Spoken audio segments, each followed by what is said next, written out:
नमस्कार दोस्तों, स्वागत है आपका टारगेट पीसीएस पर। और जिस चीज़ का आपको बेसब्री से इंतज़ार था, उत्तर प्रदेश लोक सेवा आयोग के कैलेंडर का 2025 का जो आज जारी हो चुका है, कुछ ही समय पहले जारी हुआ है और आप लोग इसमें देख भी सकते हैं, आप लोगों को मिल चुका होगा। इसमें लिखा हुआ है उत्तर प्रदेश लोक सेवा आयोग द्वारा 2025 में आयोजित होने वाली जो वार्षिक परीक्षा है, उसका पूरा विवरण दिया गया है। अब यहाँ पे हम जैसे अपने पीसीएस की बात करें तो हमारे मतलब कि इसमें कुछ डेटे हैं, उस पे चर्चा कर लेते हैं। इसमें हम पीसीएस 2024 मेंस की, पीसीएस 2025 प्रीलिम्स की और साथ ही में आरओ या आरओ की भी बात करेंगे। खंड से अधिकारी के लिए भी देखेंगे इसमें क्या है। तो सबसे पहले हम देखते हैं कि पॉइंट नंबर 12 पे, क्रमांक संख्या 12 पे सम्मिलित राज्य प्रवर अधीनस्थ सेवा मुख्य परीक्षा 2024 जो अभी 22 दिसंबर को जो परीक्षा हुई थी, प्रारंभिक परीक्षा, उसका मेंस पेपर 29 जून को 2025 को ये 29 जून 2025 से शुरू हुआ, 29 जून में। अब जैसा कि हम अपने चैनल पे पहले भी बता चुका हूँ कि जून में होगा, और आप लोग चाहें तो टारगेट पीसीएस 01 लिंक का नाम है, टारगेट पीसीएस 01 टेलीग्राम चैनल पर देखेंगे तो वहां भी मैंने बताया है कि जून में परीक्षा होने की संभावना थी मेंस की। मेंस लंबा जाएगा। अब ये भी जानकारी है कि प्रीलिम्स का रिजल्ट फरवरी लास्ट में आ रहा है। अगर ये मैं ग्रुप पे बताता तो लोग जानते नहीं, मानते नहीं इस चीज को, इसीलिए मैंने प्रीलिम्स के लिए बात नहीं की थी। प्रीलिम्स का रिजल्ट भी फरवरी लास्ट, देर होगी फिलहाल उसमें। तो ये मेंस परीक्षा हो गई जून में। तो आप अभी, आपके पास लगभग देखो पूरा फरवरी पड़ा हुआ है, फरवरी मार्च अप्रैल मई जून, तो जून लगभग लास्ट पूरा मिलेगा आपको। 30 जून होता है दिन में, तो 30 तारीख होती है जून में। तो लगभग आपके पास मोटा मोटा 5 महीने का समय है। और आपके पास सब्जेक्ट कितने हैं, मतलब आपके पास पेपर हैं तो 6+2 हिंदी और ऐसे को मिलाकर। तो अगर आप 20 दिन भी एक पेपर को देंगे तो भी आराम से निपट जाएगा। दवा के टेस्ट दीजिए, दवा के रिवीजन कीजिए और अच्छे से कीजिए। इसमें सिलेक्शन 100% हो जाता है अगर मेहनत कर लिए तो, क्योंकि सीटें अच्छी 900 प्लस ऊपर है, 950 के आसपास, इससे ऊपर ही सीटें हैं। फिर दूसरी तृतीया जो है उसके बारे में हम बात कर ले रहे हैं। 23 नंबर पे कॉलम पे, सम्मिलित राज्य प्रवर अधीनस्थ सेवा प्रारंभिक परीक्षा 2025, जो पीसीएस 2025 प्री की बात हो रही है, उसमें 12 अक्टूबर 2025 रविवार 12 अक्टूबर की डेट है। और जो हम पिछली वीडियो में आप देखेंगे उसके कमेंट बॉक्स में मैंने बताया था कि प्रीलिम्स परीक्षा अक्टूबर 2025 में संभावित है। वहीं पे मैंने बताया था कि मेंस परीक्षा जून 2025 में संभावित है। तो वो चीजें दोनों सही निकली हैं और ये संभावना जो थी वो सही निकली है। इसके बाद आप देखेंगे तो पीसीएस जो प्रीलिम्स है, जो लोग प्रीलिम्स की तैयारी कर रहे हैं पीसीएस 2025 की प्रीलिम्स की, उनके पास तो अभी लगभग 8-9 महीने हैं। और 8-9 महीने पर्याप्त होते हैं। तो अभी आप प्रीलिम्स की तैयारी ना कीजिए, अभी मेंस की तैयारी कीजिए, आंसर राइटिंग कीजिए। मेंस की नोट्स बनाना है तो नोट्स बनाइए, क्योंकि ये 8-9 महीने प्रीलिम्स की तैयारी नहीं की जा सकती है।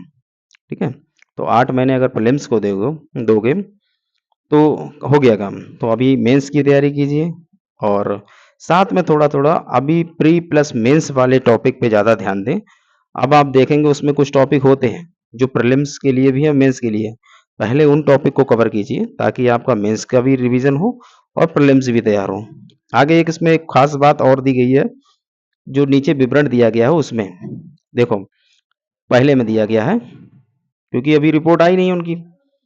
तो इसमें देखा, समीक्षा अधिकारी, सहायक समीक्षा अधिकारी प्रारंभिक परीक्षा 2023 के लिए जो गठित कमेटी थी, समिति थी, कि रिपोर्ट प्राप्त हो जाने के बाद उक्त परीक्षा आरक्षित तिथियों में समायोजित हो जाएगी, समायोजित की जाएगी। अब इसके लिए मैं आपको बता दूं कि रिजर्व जो है उसमें आप देखेंगे तो यहाँ पे 27, जो यहाँ पे छठे नंबर से आप देखेंगे तो एक तो 27 अप्रैल की है, फिर एक 4 मई की है, फिर एक 11 मई की है। तो आपको बता दूं अभी कमेटी ने रिपोर्ट नहीं दी है और रिपोर्ट देगा। अब जनवरी निकल गया, फरवरी, फरवरी में ऐसा नहीं होगा, फरवरी में रिपोर्ट देगा, उसके बाद वो आयोग में डिसीजन होगा, रिपोर्ट के बाद ये लोग भी तो डिसीजन करेंगे। अब रिपोर्ट के बाद ये आयोग में डिसीजन देंगे, डिसीजन लेने के बाद ऐसा नहीं होगा कि फरवरी में रिपोर्ट दी और फरवरी या मार्च में आपको कह दें कि अगले महीने पेपर है। कुछ समय मिलेगा आपको। तो जहां तक मेरा अनुमान बैठ रहा है कि जो आरओ का पेपर है, वो जो वाली जो 10 नंबर के कॉलम पे जो डेट दी रखी है उन्होंने, आरक्षित डेट 1 जून ये संभावित है। हाँ, होने को मई में भी हो सकता है, लेकिन हाँ, अप्रैल में तो मुश्किल लग रहा है मुझे। मई में या जून के फर्स्ट वीक में, क्योंकि मेंस आपका बिल्कुल लास्ट में बैठ रहा है 29 जून को, तो हो सकता है जून फर्स्ट में आपका आरओ ले लें, तो उसके लिए भी आप तैयार रहें। दूसरी एक चीज और है सबसे खास बात इसमें, जो पहला पॉइंट तो आरओ के लिए था, जो दूसरा पॉइंट है उसमें बताया गया कुछ पदों यथा प्रवक्ता हो गया, राजकीय इंटर कॉलेज सहायक अध्यापक प्रशिक्षित स्नातक श्रेणी के, और सबसे इम्पोर्टेंट खंड शिक्षा अधिकारी, इसके ई अध्याचन यानी कि जो इलेक्ट्रॉनिक मीडिया के तहत, इलेक्ट्रॉनिक माध्यम के तहत संबंधित विभाग प्रशासन से प्राप्त होते ही आयोग द्वारा समयबद्ध रूप से प्रश्नगत पदों का विज्ञापन किया जाएगा तथा उक्त परीक्षाएं यथासंभव आरक्षित तिथियों में आयोजित की जाएंगी। ठीक है, ये सब सही है। खंड शिक्षाधिकारी के इनके पास पदों का कम पदों का अध्याचन पहुंचा है, इसलिए इन्होंने अभी इसको विज्ञापन को रोक रखा है। विज्ञापन जारी होते ही ये लोग बताएंगे कि किस तरह से कब परीक्षा की जाएगी। तो हो सकता है विज्ञापन निकालें, फिर उसके बाद ये मेंशन करें जो आरक्षित तिथियां हैं उनमें से एक तारीख में बता दें। तो अभी आपके पास जो समय है, अभी जो आपका समय है, आप इस समय मेंस मोड पे रहें। जिन लोगों को प्रीलिम्स में डर लगता है वो लोग जो हैं प्री प्लस मेंस पे चले जाएं, प्री प्लस मेंस मोड पे जाएं। कुछ टॉपिक ऐसे, मैं फिर बोल रहा हूँ, कुछ टॉपिक ऐसे जो मेंस और प्री दोनों के लिए इंपॉर्टेंट है, उन पे कमांड अच्छी बनाइए, आंसर राइटिंग कीजिए और प्रीलिम्स के लिए कुछ कुछ टेस्ट देते रहिए। जैसे जो टॉपिक पिया पढ़ा है उससे संबंधित उसके जो चैप्टर वाइज टेस्ट बनते हैं, क्वेश्चन बनते हैं 10 12 15 जो भी बनते हो, उनको अटेम्प्ट कीजिए। और जो स्टैंडर्ड बुक्स हैं उनमें पीछे दिए भी रहते हैं प्रैक्टिस के लिए, वो आप पढ़िए।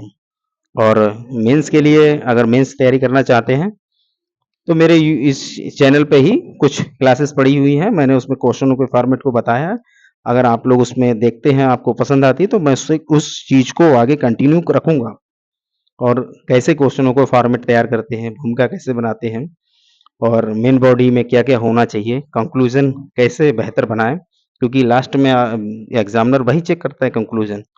तो पिछला पढ़ते पढ़ते कंक्लूजन पे आके डिस्कशन होता है कि नंबर कितने देने हैं, तो कंक्लूजन भी निष्कर्ष बहुत बेहतर होना चाहिए। तो वो सारी चीजें उसमें दी गई हैं, आप लोग उसे देख सकते हैं। ठीक है, धन्यवाद।